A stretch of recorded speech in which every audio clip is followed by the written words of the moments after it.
Picture this: fuel elements glowing at 3,000 degrees Celsius, hotter than the temperature at which diamond vaporizes, contained within a graphite structure mere centimeters from liquid hydrogen at -253 degrees Celsius.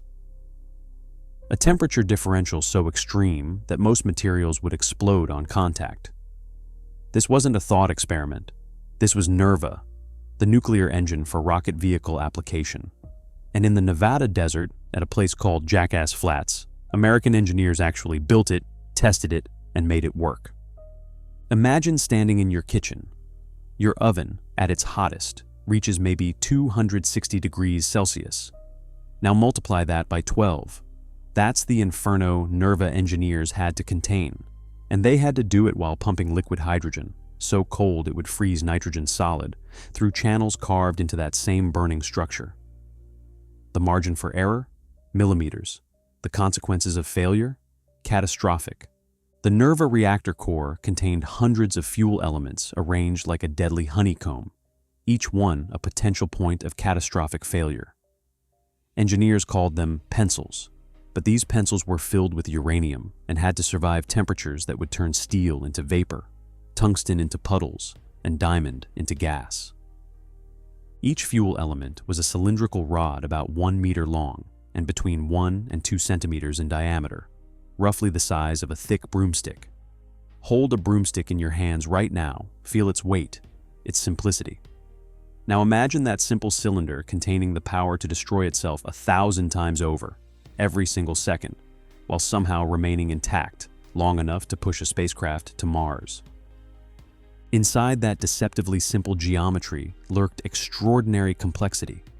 Cooling channels drilled through a matrix of uranium dioxide suspended in graphite, arranged in a hexagonal pattern designed to maximize every square millimeter of heat transfer surface area. These weren't just reactor components. They were the entire foundation upon which humanity's dreams of reaching Mars would stand or fall. The operating conditions these elements faced defied comprehension. At full power, fuel element temperatures soared to 3,000 degrees Celsius. Meanwhile, liquid hydrogen at -253 degrees Celsius screamed through those cooling channels at tremendous velocity. A temperature differential of over 3,000 degrees across the span of a few centimeters. To put that in perspective, if you could somehow touch both surfaces simultaneously, one hand would freeze solid in milliseconds, while the other would vaporize before your nerves could even register pain. Most known materials would shatter instantly under such thermal violence. The graphite-uranium matrix had to absorb this punishment while maintaining structural integrity, because a single failed element could trigger a cascade that would destroy the entire reactor core. Harold Finger, the NASA and Atomic Energy Commission program manager orchestrating this Herculean effort, stood before rooms of skeptical politicians and military officials, selling them on an engine that defied conventional wisdom. His pitch was audacious.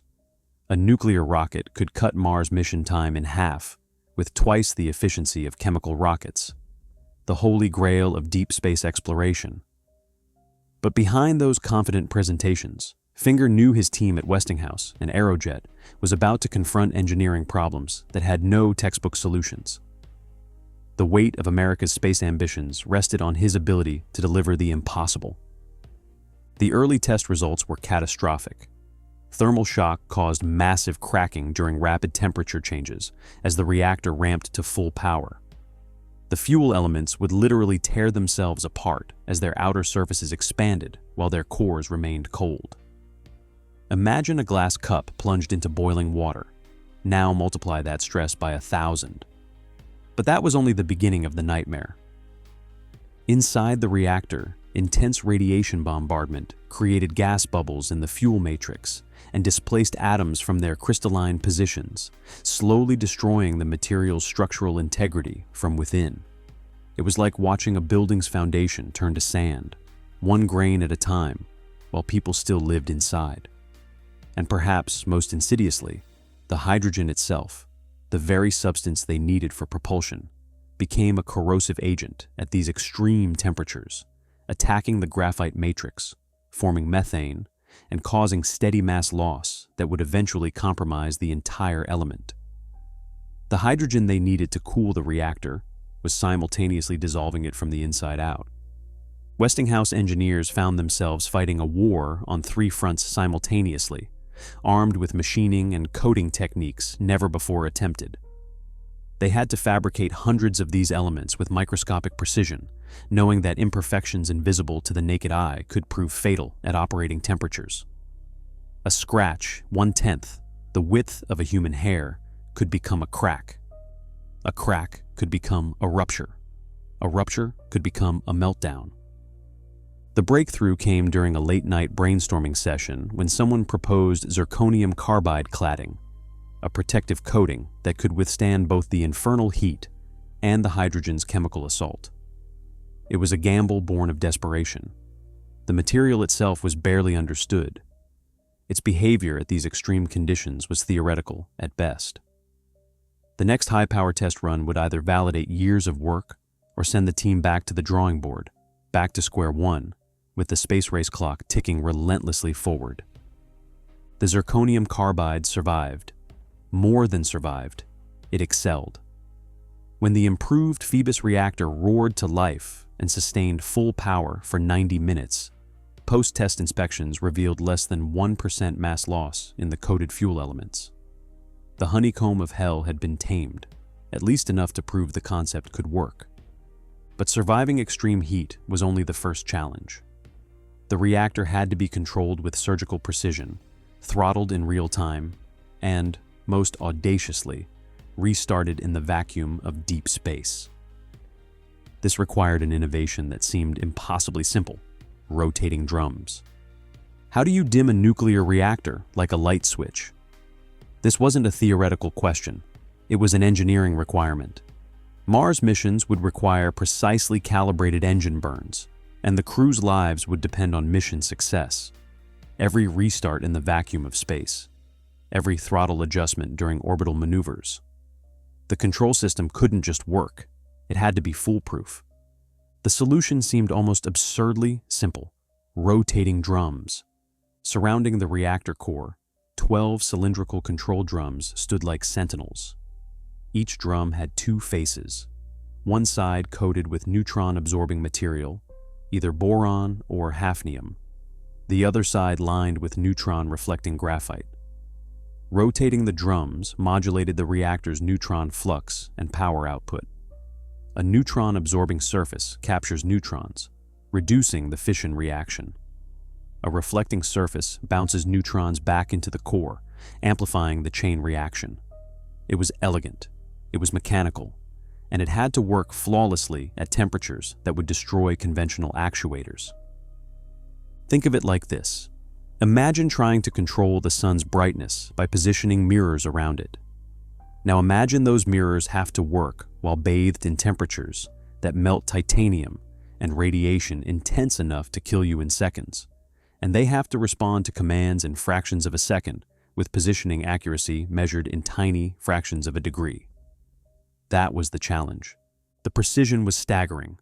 The control drum system could throttle the reactor in increments as small as 1% of full power. During steady-state operation, test logs showed power fluctuations of less than 2%, a high level of precision. But NERVA needed speed.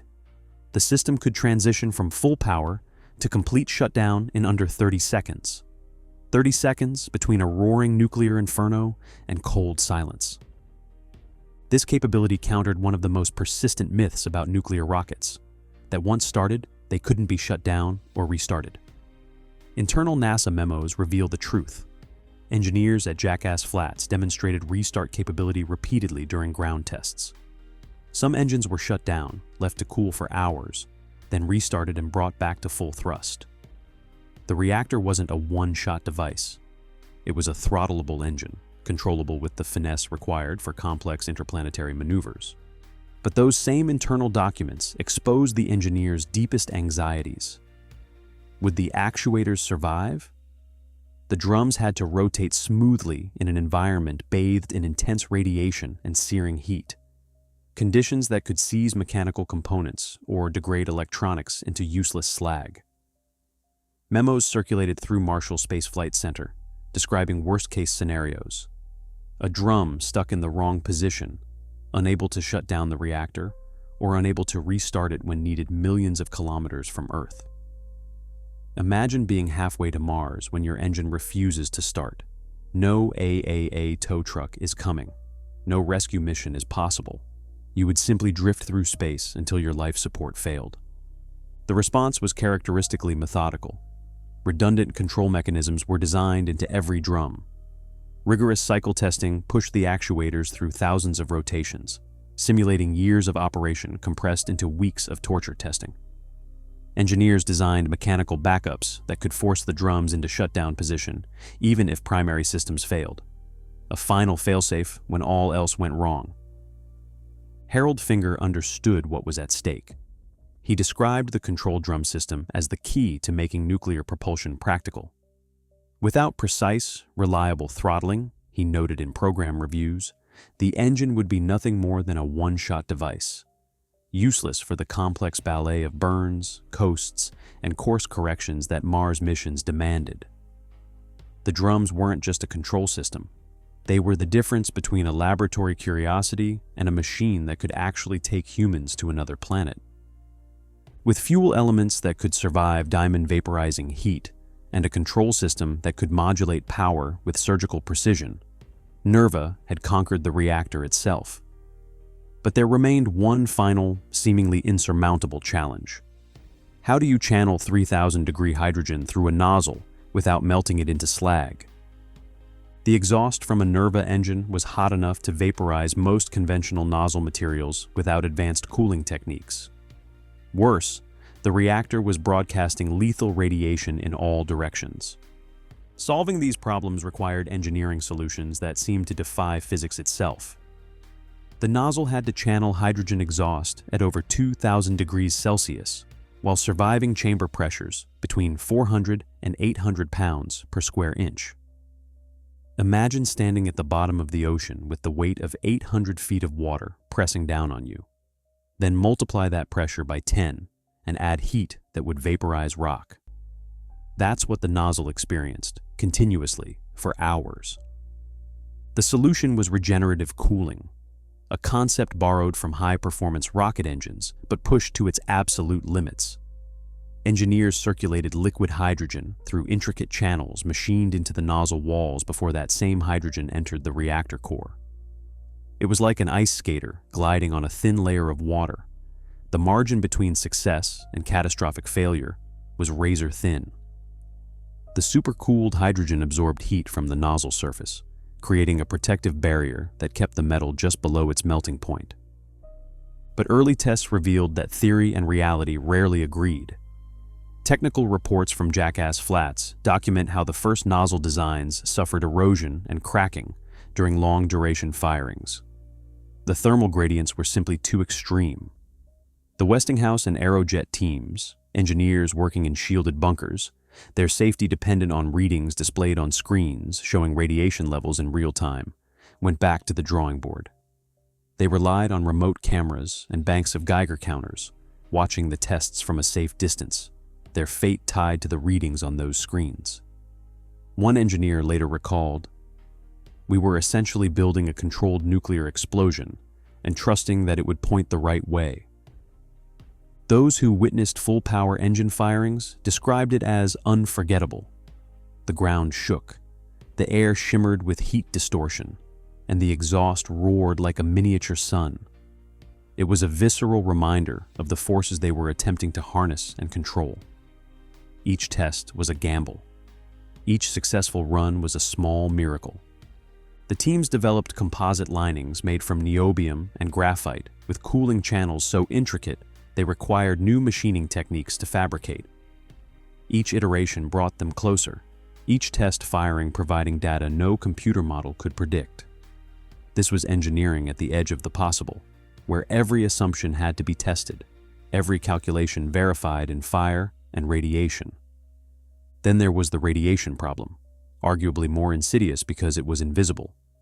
The reactor produced intense neutron and gamma radiation that could kill astronauts in minutes if left unshielded. Engineers designed multi-layered shields of lithium hydride, boron carbide, and tungsten, the invisible armor, materials chosen for their ability to absorb different types of radiation. Think of it as building walls that could stop bullets you couldn't see, traveling at nearly the speed of light. Test stand measurements at Jackass Flats confirmed the shield's effectiveness, reducing crew exposure below 0.05 sieverts for typical mission profiles, meeting NASA's safety standards. But the mass penalty was brutal. These shields weighed between 2,000 and 6,000 kilograms, roughly the weight of 2 to 6 cars. They represented 5 to 10% of the total engine mass.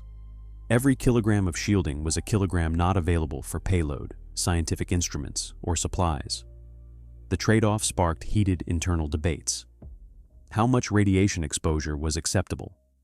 How much mission capability would you sacrifice to reduce crew risk by another fraction of a percent? There were no easy answers, only engineering compromises that felt inadequate no matter which way you calculated them. By 1972, the final performance metrics validated everything NERVA had promised.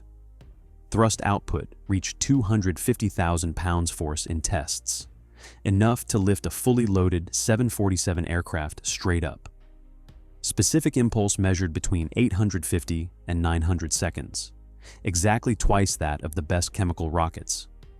To understand what that means, for every kilogram of fuel, NERVA could produce twice the push, twice the speed, twice the capability. It was the difference between reaching Mars in 8 months instead of 16, between survival and running out of supplies, between a mission that was possible and one that was merely theoretical. Engines ran at full power for over 60 minutes, with cumulative test time exceeding 17 hours across the entire program. The reactor could be throttled, shut down, and restarted reliably. The technology worked. All the impossible problems had been solved. The laws of thermodynamics had been tamed. Radiation had been contained.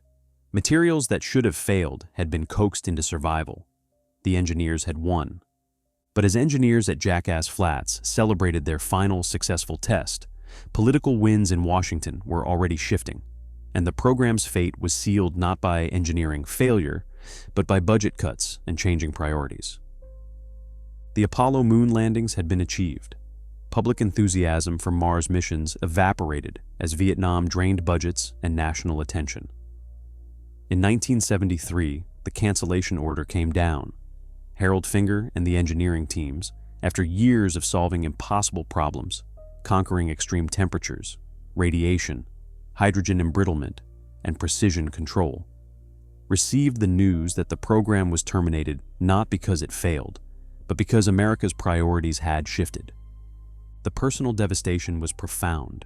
Engineers who had sacrificed years to make the impossible real, who had worked in radiation-soaked test bunkers, who had solved problems that had no textbook answers, watched as their life's work was dismantled. The test stands at Jackass Flats were shut down. Teams were disbanded. Decades of accumulated knowledge scattered to the winds. NERVA's final scorecard was paradoxically perfect and pointless. Over 20 successful reactor tests, proven technology, cleared for flight, but no mission to fly. The infrastructure was dismantled, the expertise dispersed, the dream deferred. The cruel irony haunted everyone involved. They had succeeded. They had built a controlled nuclear explosion and trusted that it would point the right way, and it did. But success wasn't enough. NERVA transformed from an impossible dream, containing a miniature nuclear sun hot enough to vaporize diamond, into proven reality through the brilliance and determination of engineers who refused to accept that the laws of physics were insurmountable. They conquered temperature differentials that should have destroyed any material. They tamed deadly radiation that could kill in seconds. They solved hydrogen embrittlement that dissolved their reactor from the inside out. They built precision control systems that worked flawlessly in conditions that would destroy conventional machinery. The transformation wasn't just technical, it was a testament to human ingenuity's ability to overcome seemingly impossible challenges. But it also revealed a harder truth. that the greatest barriers to space exploration aren't always the laws of thermodynamics. Sometimes they're the limits of political vision and sustained commitment. Somewhere in the Nevada desert, the test stands at Jackass Flats still stand silent, monuments to the day we built an engine that could take us to Mars, and then chose not to go. The engineers who wrestled with the impossible and won proved that we could contain a nuclear sun, dance on the razor's edge between fire and ice, and point a controlled explosion exactly where we wanted it. NERVA didn't fail. We just stopped believing the destination was worth the journey. Today, as NASA plans new Mars missions and private companies dream of interplanetary travel, NERVA's innovations in materials science, high-temperature engineering, and radiation shielding continue to influence reactor design. The technology sleeps, but it doesn't die. The question that haunts us isn't whether we can build a nuclear rocket. NERVA proved we can. The question is whether we'll find the will to finish what those engineers started. Which of NERVA's engineering challenges seems the most impossible to overcome? The 3,000-degree temperatures, mere centimeters, from supercooled hydrogen. The hydrogen that simultaneously cooled and corroded the reactor, the radiation shielding that had to stop invisible death, or the precision control systems that had to work flawlessly millions of kilometers from help. And if you think nuclear propulsion deserves another chance for Mars missions, tell me why or why not. What would it take for humanity to pick up where these brilliant engineers left off? If you enjoyed this story, hit subscribe for more stories where history, technology, and human ambition collide. Thanks for watching.